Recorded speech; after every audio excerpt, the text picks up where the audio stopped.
Nanatrany maro ity zavaniseho tany Toamasina ity. Izy ity moa dia resaka fiara tsy fantam-piaviana hagaga ny an'olona mipetraka manodidina ny Bruno Glace Toamasina fa nisy fiara iray tsy fantatra izay niaviny sy ny antony nahatonga azy teo ary nitondra azy teo ihany koa fa ny maraina ny fony olona no natsikahatra ny fisiany. Hatramin'ny fotoana nazahoana ny vaovao dia mbola tsy fantatra ary mbola tsy hita ny tompony sy ilay nametraka azy teo. Tompoko vavy izy tompoko lahy, mialohany herisontsika amin'ny resaka zay ataontsika moa dia mbola toy ny mahazatra foana abonné alohan'ny chaîne antsika ary asio j'aime ny vidéo azadino ihany koa ny mametraka ny commentaire dia aloha idirantsika vetivety zany fanaovana abonnement izany mialohany herisontsika amin'ny resaka zay ataontsika. Ndao ary tompoko lahy, ndao ary tompoko vavy.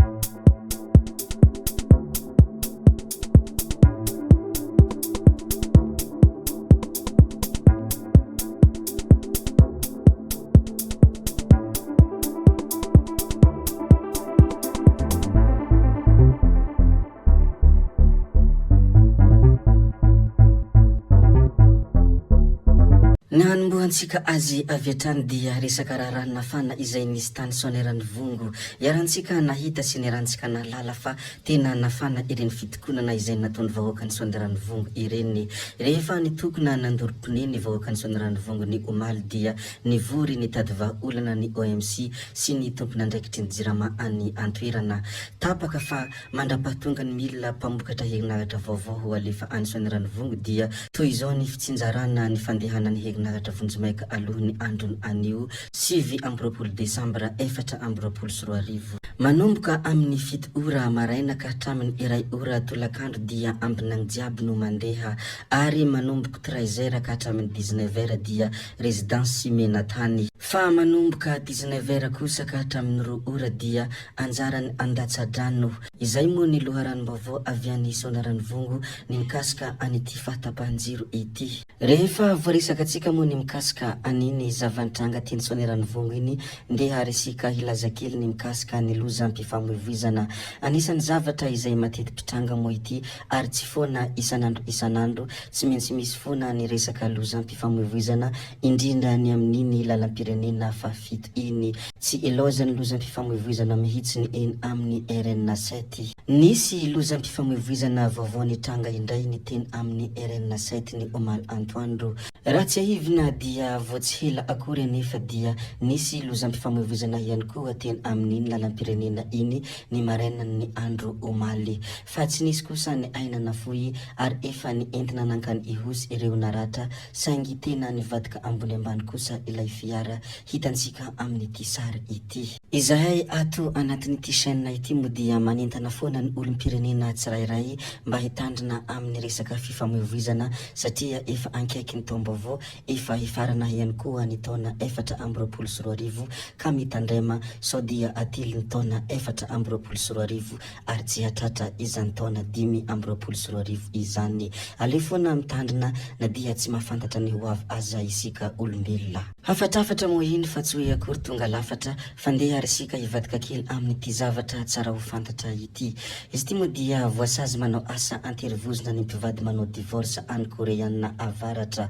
Miasa anterivozina amam-bolana maro ny sazy miany ireo mpivady misaraka na manao divorce any Korea avaratra. Nanambara moa ny fitondram-panjakana any antoerana fa hoe hampiakarana ny tahany fiterahana ny antony nandraisan'ny fitondram-panjakana any antoerana io fepetra io. Mihena dia mihena ny isan'ny zaza ary atahorana hisy fiantraikany amin'ny tanjaky ny firenena atsoatsy izany. Raha tsy ahivina moa ny zavanisy dia teo aloha efa tsy maintsy mandalo fankatoavana avy amin'ny fanjakana ny mpivady vao mahazo manao divorce ary izao izy dia ny hamafy sy ny hahinditry ny resaka fanaovana fisarahana any amin'izany Koreana avaratra izany. Koa satria voazarantsika moa ny mikasika an'iny zavatra tsara ho fantatra iny ndeha risika hiditra kely eny amin'ny siranam-piaramanidina Ivato.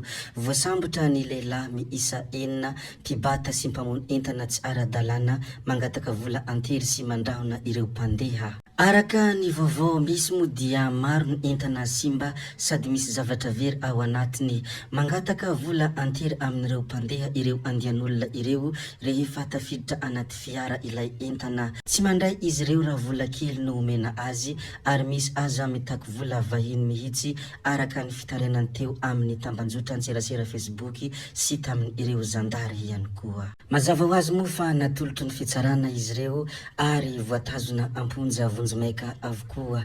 Ny fanentanana avy amin'ny ity loharanom-baovao ity moa dia ny hoe ireo zay manao zile manga ihany no mpibata entana ara-dalàna eny an-toerana. Efa misy ihany koa mpamono entana ara-dalàna. Izy ireo moa dia eo amin'ny varavarana fidirana rehefa eo amin'ny fiangana ny mpandeha. Rehefa avy niresaka ny zavatra nisy teny ivateny moa isika dia andeha ary isika resaka kely ity zavatra nahoraka ka tena nahoraka ity. Izy ity moa dia resaka Krismasy ny Heroda. Niteraka ady hevitra eo hafatra Krismasy farany entiny mpitandrina Andriamahazo Amy amin'ny mahafilohany FJKM azy io. Mpanjaka adala no mempahefana nandripaka ny vahoakany mba hierovana mafy ny sezany hoe pastera Irako Andriamahazo Amy. Ambaran ireo mpahay-tantara ihany koa fa mpanjaka Liandra i Heroda na le Grand izay nampamono anireo tantsaha ny komina nanao revolta noho ny nampandoavana azy ireo hetra avo dia avo mba ahafahana miantoka ny fandanina moampampana sy ny figalabona ny mpanjaka Heroda teo amin'ny fanjakany. Rehefa nanome iny hafatra iny moa i pastera Andriamahazo Soa dia tena niteraka resabe ary niteraka savorovory ny tao anatin'ny tambanjotra an-tserasera iny resaka Krismasy ny Heroda iny.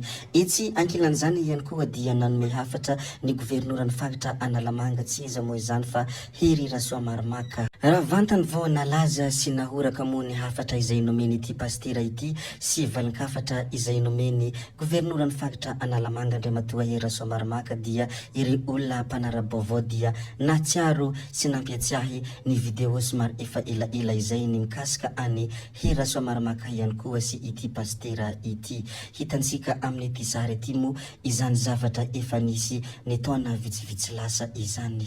Hoy ireo olona mpanara-baovao nilazany hoe mba matetika misy histoire koa ny pastera Siragova ity. Nisy tamin'ny taona vitsivitsy lasa iny dia izao miverina indray ny tantara hafa hoy ireo olona izay mpanara-baovao raha vantany vao nahita ity Krismasy ny Heroda ity. Ndeha moa hijerevantsika kely ny hafatra izay nambarany ity governoran'ny faritra Analamanga ity tsy iza moa izany fa Hery Rasoamaromaka.